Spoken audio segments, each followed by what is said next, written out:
The sky burned with an angry orange light as the massive alien ships descended. Captain J. Park watched silently from the colony ship's main deck, his hands gripping the metal railing so tightly his knuckles turned white. 30,000 humans stood scattered across the landing area, their faces a mix of fear and confusion. The alien representative, a tall creature with silvery skin and multiple eyes, stepped forward. Its voice sounded like broken glass through the translation system. Humans are hereby removed from Galactic Confederation membership. This planet will be your new home. Survival is your responsibility. No explanation was given. No mercy shown. Hannah Kim, the medical officer, checked the environmental scanners. The readings were terrifying. Toxic atmosphere. Radiation levels beyond human survival limits.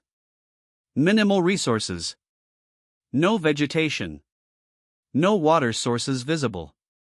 The alien ships began dropping supply containers, basic survival gear, some agricultural equipment, and limited medical supplies. Most containers landed scattered across the rocky, uneven terrain. Some crashed, their contents spilling across the hostile landscape. "We have been abandoned," Jay whispered to Hannah. His voice carried a mixture of anger and determination. Around them, people began organizing. Engineers started checking equipment. Medical teams sorted through limited medical supplies. Survival experts mapped the immediate terrain. Nobody knew exactly what challenges awaited them, but everyone understood one thing: they would either adapt or die. The planet's surface looked like a nightmare. Orange-red rocks covered everything. Swirling green toxic clouds moved slowly across the sky. Temperature readings showed extreme variations, from freezing cold to burning hot within hours. Radiation levels were off the standard human survival charts. Dai Shin, a young engineer, examined the dropped equipment. "We have basic solar generators, water purification systems, and emergency shelters," he reported. "But these will barely last 6 months if we're careful." Families huddled together, children crying softly. Old people looked worried. Young adults tried to appear brave. Everyone knew their chances of survival were minimal. Jay Park called a quick meeting. "We have 3 primary goals," he told the assembled group. First, establish a base camp. Second, identify potential water and food sources. Third, develop protection against this planet's harsh environment. The first night was terrible. Toxic winds howled across the rocky terrain. Temperatures dropped rapidly. Protective shelters barely kept the cold and radiation out. People huddled together, sharing body heat and whatever blankets they could find. Hannah Kim worked through the night, setting up a makeshift medical area. She knew their medical supplies were limited. Any serious injury or illness could mean death. Her team would need to be creative and careful. By morning, the reality of their situation became clear. They were completely alone. No rescue was coming. No support from any galactic civilization. 30,000 humans against a planet that seemed designed to kill them. Yet, something else was visible in people's eyes. Not just fear. Not just desperation. But a spark of something stronger. Determination. Hope. The human spirit that had survived countless challenges throughout history. Dai Shin's team began mapping the terrain. Jay Park organized security and exploration groups. Hannah Kim prepared medical protocols for unknown environmental challenges. The alien ships were gone. The silence was complete. Just humans, their limited equipment, and a planet that wanted them dead. Little did they know, this moment would become the beginning of something extraordinary. The moment when humans would prove that survival was more than just equipment and technology. It was about adaptation, creativity, and an unbreakable will to live. The first day on their new home had begun. And with it, a story of survival that would eventually change everything. 5 years passed on the harsh planet. The first generation of children born here looked different. Their skin had slight protective scales, almost invisible but definitely present. Their lungs worked differently, filtering toxic gases that would have killed normal humans instantly. Daishin watched his daughter, Min, playing outside without a protective suit. Her small body moved easily through the toxic atmosphere, breathing normally where adults still needed special equipment. Something remarkable was happening to human biology. Medical researcher Hannah Kim discovered the changes were not random. Extreme environmental pressures were causing rapid genetic mutations. What normally would take thousands of years was happening in mere decades. The human body was adapting faster than any scientific model had ever predicted. Children born on this planet developed stronger immune systems. Their bones were denser. Their skin could absorb and convert radiation into a form of usable energy. They could see slightly different light spectrums, helping them navigate the complex terrain. The colony's scientists were both excited and worried. These children were no longer pure humans. They were becoming something new, a species perfectly adapted to this hostile world. Food remained a critical challenge. Traditional agriculture was impossible. The soil was toxic, and normal plants could not grow. The colonists developed underground hydroponic systems using specialized bacteria that could break down toxic minerals into nutrients. J. Park's leadership became crucial during these years. He organized teams to explore the planet, collect data, and develop survival strategies. Every discovery was shared. Every piece of information could mean the difference between survival and extinction. Protein sources came from unexpected places. Microscopic organisms living in the planet's toxic caves could be processed into nutritional supplements. Specialized farming techniques allowed them to grow modified algae that could survive in the harshest conditions. The colony's technology evolved rapidly. They learned to use local resources in ways no one had imagined. Rocks that seemed useless became building materials.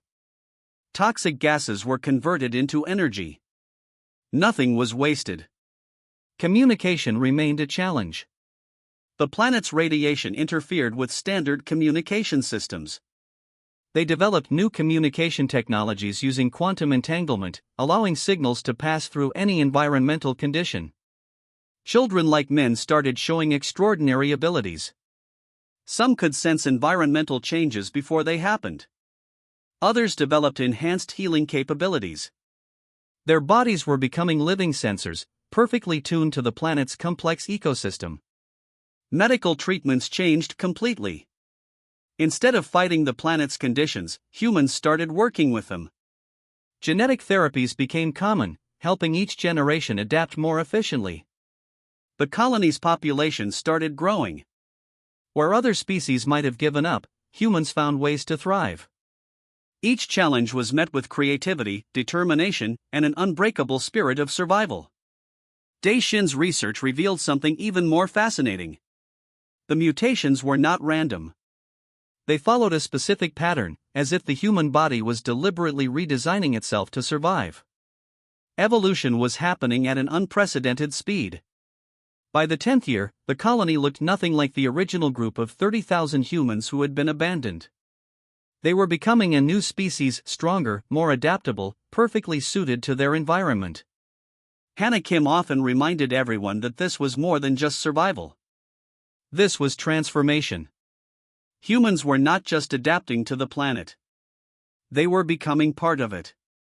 The alien confederation that had abandoned them would never have believed what was happening.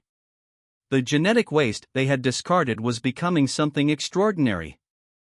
As the sun set on another day, casting its orange-green light across the rocky landscape, the colony continued its work.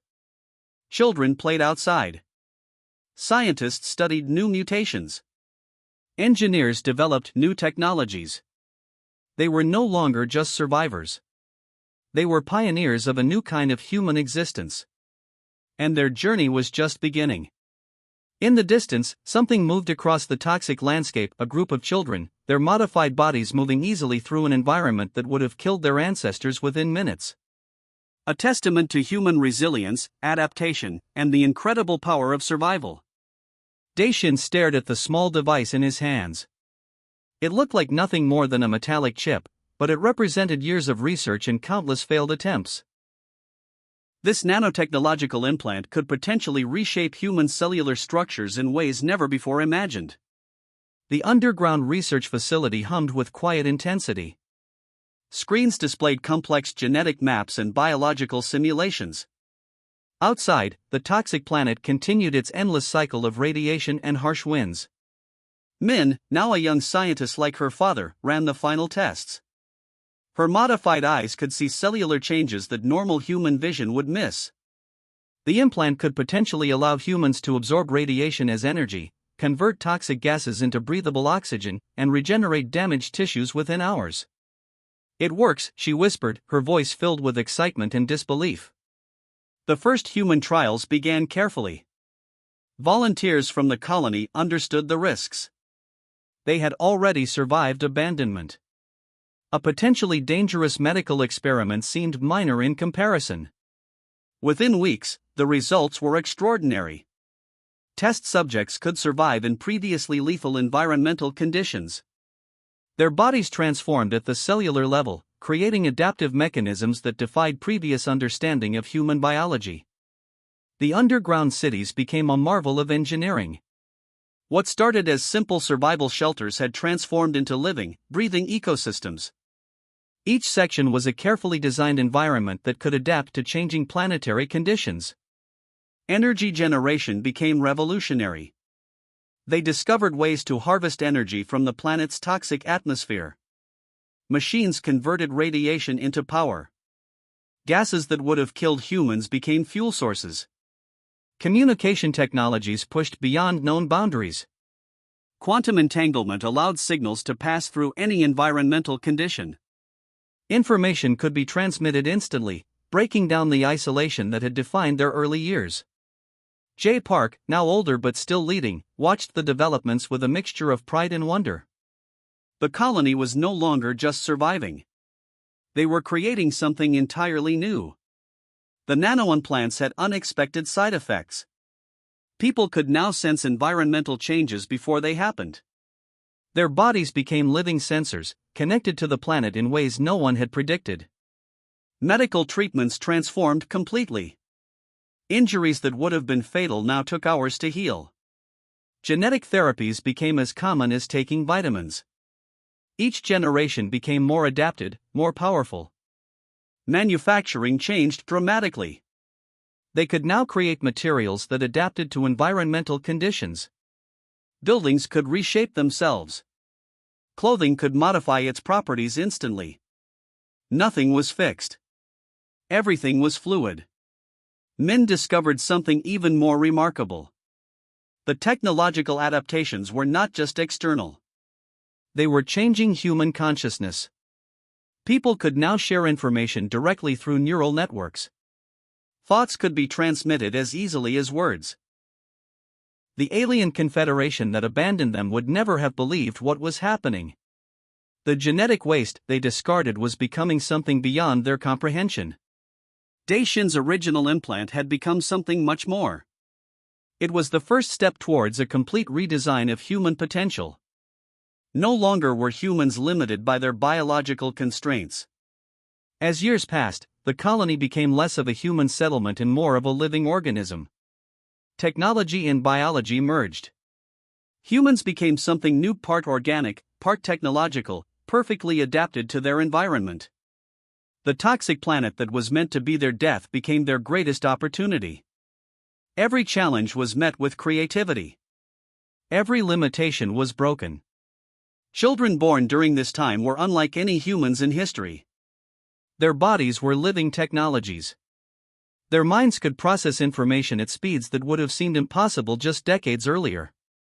In the research facility, Daishin and Min looked at their latest creation. It was more than an implant. It was a gateway to a new form of existence.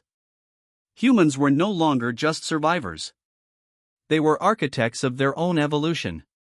The planet continued its harsh cycle outside. But inside the colony, something extraordinary was happening. A new species was being born.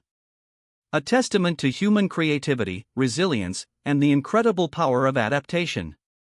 20 years after their abandonment, humans were no longer pure biological entities. They had become hybrid organisms, part technology, part living organism, completely transformed by their harsh environment.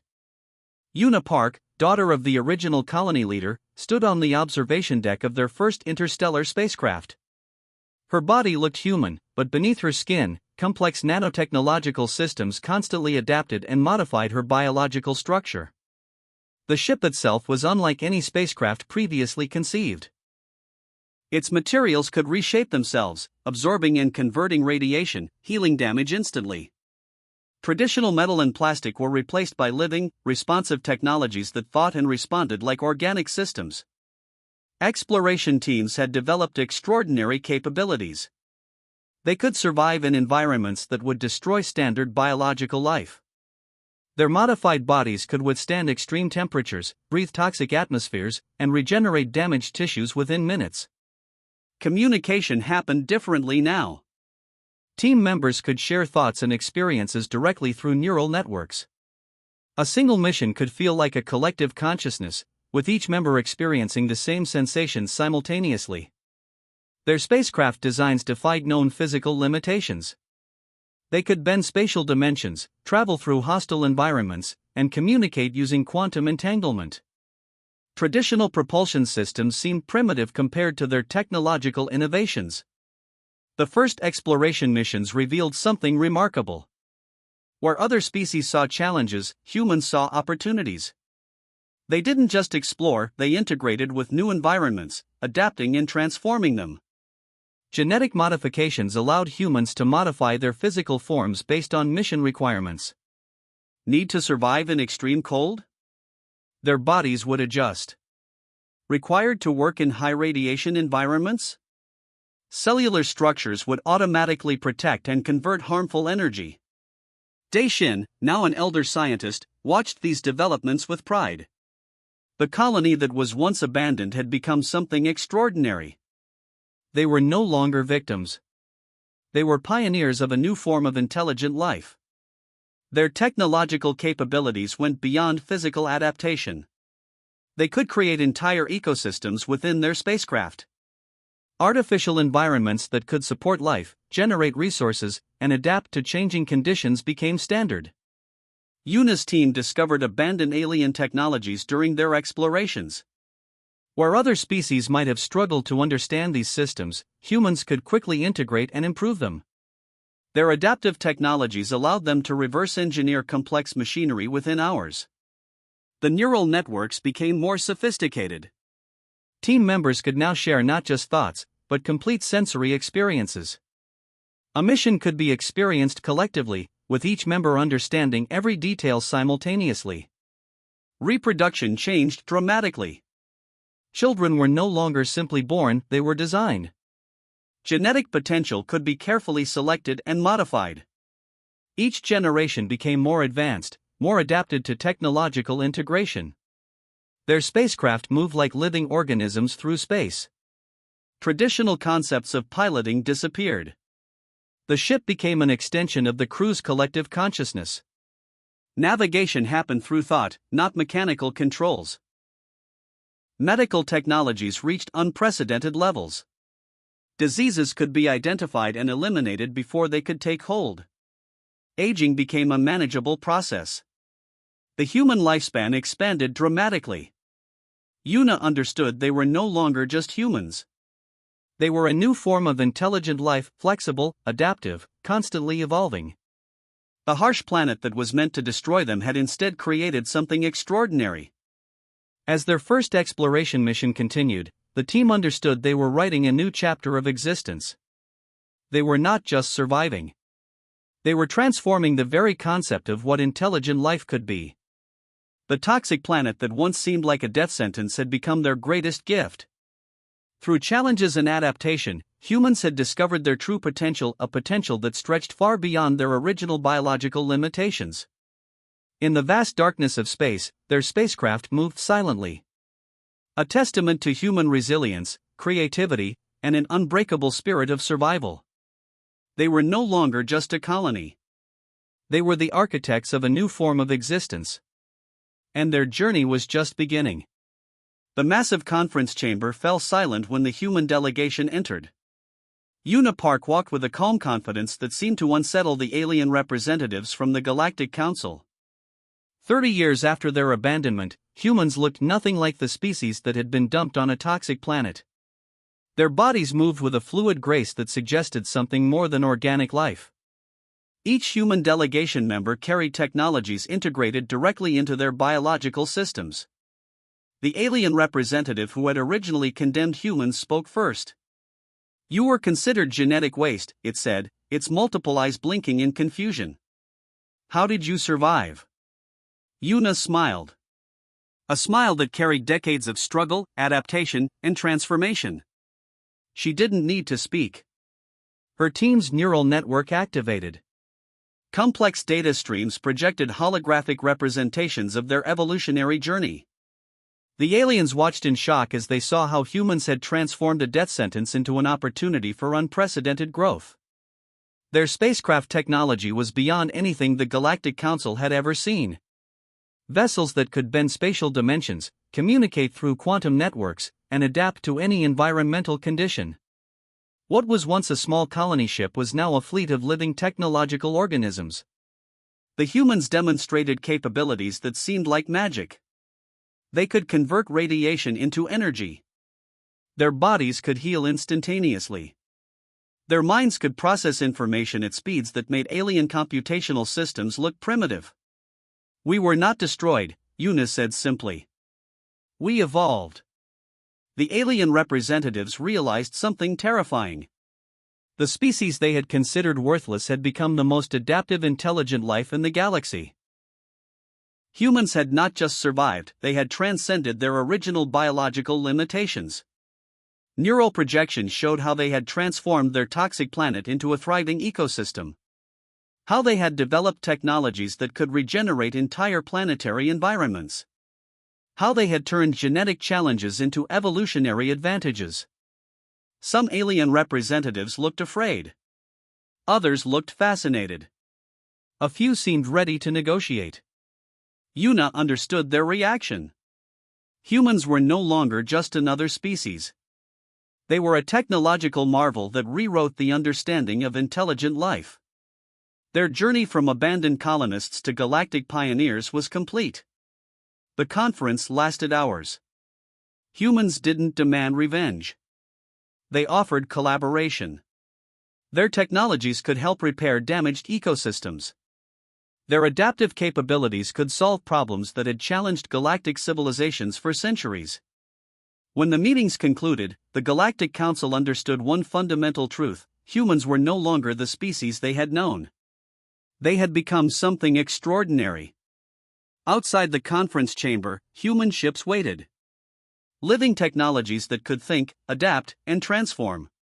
A fleet that represented not just survival, but the incredible potential of intelligent life. Una looked at the alien representatives. "We are not here to fight," she said. "We are here to show what is possible when a species refuses to be defined by its limitations." The toxic planet that was meant to be their grave had become the birthplace of a new form of existence. Humans had transformed their greatest challenge into their most significant opportunity. And their journey was just beginning.